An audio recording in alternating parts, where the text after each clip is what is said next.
நண்பர்கள் அனைவருக்கும் நல்வணக்கம்ங்க. இன்றைய பதிவில் 2 காளை கன்றுகள் மற்றும் ஒரு 2ஆம் ஈத்து சவலை கிடாரியின் விற்பனை பதிவு பார்க்கலாமுங்க. அந்த சவலை கிடாரியில் என்ன ஸ்பெஷல்னு கேட்டிங்கன்னா, நீங்கள் நம்ம காங்கேயமனத்தில் ஒரு காளை கன்று அல்லது ஒரு கிடாரி கன்று நீங்கள் வாங்கினால் எந்த விலைக்கு வாங்குவீர்களோ அதே விலையில் கிடைக்கக்கூடிய ஒரு சவலை கிடாரிங்க. நீங்கள் இயற்கை விவசாயத்துக்கும் பயன்படுத்தலாம். அதில் பார்த்தீங்கன்னா ஒரு மல்டிபிள் பர்பஸ் இருக்குதுங்க. நீங்கள் வீடியோவை தொடர்ந்து பாருங்கள், ஸ்கிப் பண்ணாமல் பார்த்தீங்கன்னா ஒவ்வொரு பதிவும் நம்ம தெளிவாக போட்டிருக்கிறோமுங்க. ஃபஸ்ட்டு விற்பனை பதிவுக்கு போயிடலாமுங்க. நல்ல ஒரு 10 to 11 மாதங்களான பெருங்கூட்டு சவலை காளை கன்றுங்க. இந்த கன்று நம்ம வண்டியிலேருந்து இறக்குறப்பவே ரெட்டைக்கயிறு போட்டு 2 ஆள் பிடிச்சி தான் இறக்கணுங்க. அந்த அளவுக்கு ஒரு நல்ல சூட்டிப்பான நல்ல ஒரு சுறுசுறுப்பான காளை கன்றுங்க. இந்த மாதிரி கன்றுகளை நம்ம தேர்ந்தெடுத்து ரேக்லாவுக்கு அல்லது ஒரு எருதாட்டத்துக்கெல்லாம் பயன்படுத்தும் பொழுது அதனுடைய ரிசல்ட் பார்த்தீங்கன்னா அதனுடைய வேகம் 100% இருக்குங்க.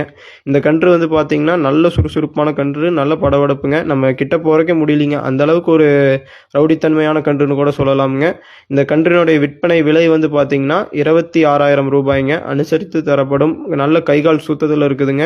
நீங்கள் அந்த நிறக்கால் பாருங்கள், நிறக்கால் ஆகட்டும் அல்லது அந்த அருந்தாடை நல்ல ரட்டநாடி உடம்புலிங்க, தொப்புள் இறக்கம் இல்லாமல் நல்ல புறவு மாடு அகலத்தில் அனைத்து அங்கலட்சணமும் தெளிவாக இருக்கிறதுங்க. இந்த ஒரு சுறுசுறுப்பான காளைக்கன்று உங்களுக்கு தேவைப்பட்டால் கான்டாக்ட் பண்ணி தெளிவுபடுத்தி வாங்கிக்கலாமுங்க. இதனுடைய தாயும் பார்த்தீங்கன்னா நல்ல ஒரு பால் வர்க்கமான பெருங்கூட்டு சவலை மாடு தானுங்க. நெக்ஸ்ட் விற்பனை பதிவில் பார்க்கறது ஒரு 12 மாதங்களான பெருங்கூட்டு சவலை காளை கன்றுங்க. இந்த கன்று பார்த்தீங்கன்னா இந்த நெட்டு உயரத்தில் இப்போதைய கன்றுகள் பிறப்பது கிடையாதுங்க. அந்த அளவுக்கு ஒரு நெட்டு உயரமான காளை கன்றுங்க. இந்த கன்று பார்த்தீங்கன்னா நீங்கள் பார்த்தா கொஞ்சம் உங்களுக்கு பார்வைக்கு இழப்பாக தெரியுங்க. இருந்த இடத்துல கொஞ்சம் பராமரிப்பு கம்மியாக இருந்ததுனால அப்படி தெரியுதுங்க.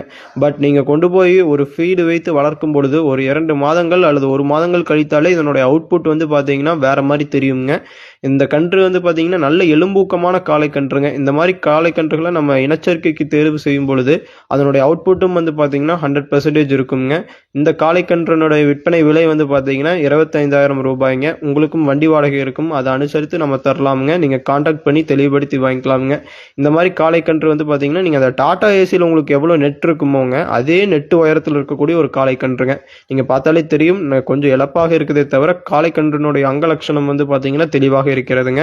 நிலம் கொற்றளவுக்கு வாளுங்க, அருந்தாடையில் தொப்புள் இறக்கம் இல்லாமல் நல்ல ரட்டநாடி உடம்புலிங்க, நல்ல ரட்டத்திமிழ் அமைப்பில் முக அமைப்பு பாருங்கள், நல்ல குழி நெத்தியில் அந்த கொம்பு அமைப்பு பார்த்தீங்கன்னா நிச்சயமாக விளாரி கொம்பு அமைப்பாக சேருங்க. ஸோ இந்த காளைக்கன்று உங்களுக்கு தேவைப்பட்டாலும் கான்டாக்ட் பண்ணி தெளிவுபடுத்தி வாங்கிக்கலாமுங்க. அடுத்த விற்பனை பதிவில் பார்க்கறது ஒரு சவலை கிடாரிங்க. 2ஆம் ஈத்து சவலை கிடாரி. காலை சேர்க்கப்பட்டு 90 நாட்கள் ஆகிறதுங்க. இன்னும் சினை உறுதி செய்யப்படவில்லை. நம்ம நண்பர்களிடம் ஒரு தாழ்மையான வேண்டுகோளுங்க. நிறைய நண்பர்கள் பார்த்தீங்கன்னா ஒரு 12-11 மாதங்களான கிடாரி கன்றுகளை வாங்கி வளர்த்தணும்னு ஆசைப்படுறீங்க.